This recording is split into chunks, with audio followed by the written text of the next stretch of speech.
Hello and welcome to the monthly music mix for October 2023, where I'll be covering all the singles and albums that I've listened to this month. Starting with the singles, we have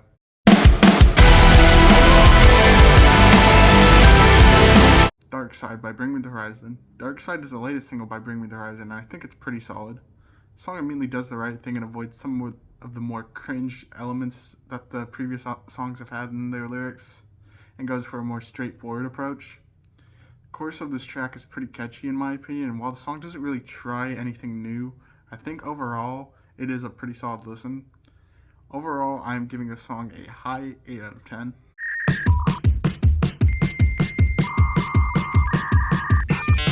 Next we have Tantor by Danny Brown. Tantor is the latest single for Danny Brown's long-awaited album Quantra, and is basically everything I wanted from a new single by him. The production by The Alchemist on this song is great, and Danny's delivery and lines are great and also pretty funny. Honestly, the only issues I have with this track are pretty minor. I wish this song was just slightly longer, as the 2 minutes and 30 seconds it runs for feels pretty short. I honestly wish the samples at the end of the song, like the Office sample and Darth Vader, kind of weren't there because they kind of ruined the ending slightly. But overall, I really enjoyed this track, and I am giving it a high 9 out of 10.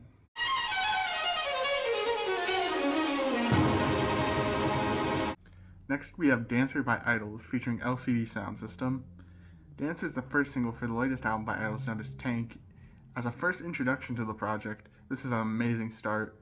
The song has the great instrumental work that has been consistent through Idols releases so far, while adding a dance punk feel to fit the mix, with James and Nancy from LCD Soundsystem in the song. And the backing vocals they provide on this track add so much and make the song as enjoyable as it is. There's also a factor of the production handled by Nigel Godrich and Kenny Beats being fantastic on this song, making the energy just feel more alive and well. Overall, I'm really enjoying this track.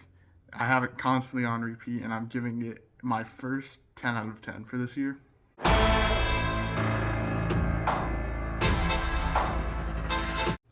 Next we have Sneaking by Mori Calliope. Sneaking is the latest single by Mori Calliope and is a collaboration with the game series Metal Gear Solid. And wow, this song is bad. The first negative aspect of the song I'd like to cover is the production, which I think is super boring. And another issue I have with the song is the lyrics being actual garbage and having an obnoxious chorus to go along with them. However, this time it's not fucking Mori's fault because she didn't write the song. However, her delivery does nothing to help the song fucking work. And I think her lyrics make the song worse. And I genuinely think the chorus is so terrible, and it's groan worthy every time I heard it. And I didn't enjoy any of the other aspects of this track, but overall I am giving this song a light 3 out of 10.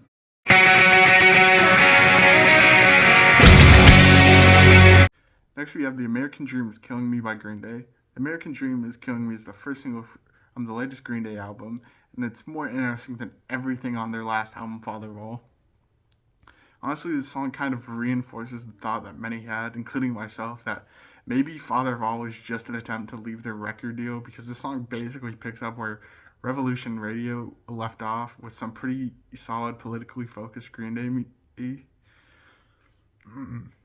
I think this song, it has, the energy and, fun that you could feel on Revolution Radio, unlike Father of All, where most of the songs were pretty boring and felt generic, honestly. But overall, I really enjoyed the song, and I am giving it a light 8 out of 10. Now, moving on to the albums, we have My Life Flows On, Saved by Reverend Kristin Hayter. Saved is the latest project by Kristin Hayter, formerly known as Goodnight, self-released under her label Perpetual Flame Ministries. This album is way less crushing lyrically than Kristin's previous work as Goodnight. However, the chilling atmosphere is still ever present and makes this project such an engaging listen.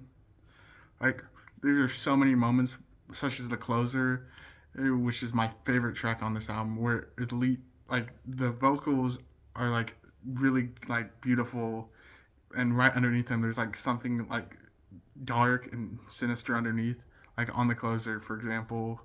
Like the lead vocals are beautiful, and right underneath there's this like almost horrific scream crying that makes the song super unsettling to listen to. I overall enjoyed this album, and I'm giving it a mid 8 out of 10. I see you want a name. You sweat. Next we have Goodnight, God Bless Us, I Love You, Delete by Crosses. Goodnight, God Bless is the latest album by Crosses and a follow-up to their latest EP.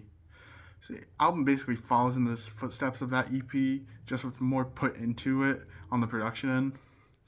Chino's vocals are solid like always, and the features, while weird, with LP and Robert Smith being the two major ones on this project, do work in my opinion, despite like being kind of weird and out of place.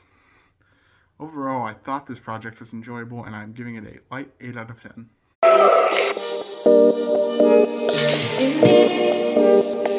And finally, we have the Ghost Pop tape remastered by Devon Hendryx.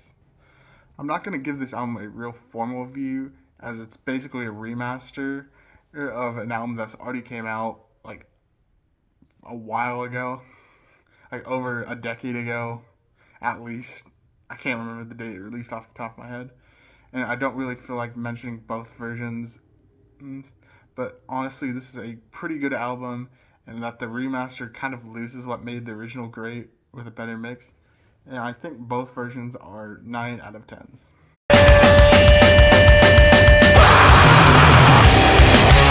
Finally, for some extra recommendations, I have Transatlanticism by Death Cab for Cutie, We Are the Romans by Botch, Only Love by The Armed, Sinner Get Ready by Lingua Ignota, and Jane Doe by Converge. And with that in mind, that's going to be the end of this video, and I will see you in the next one.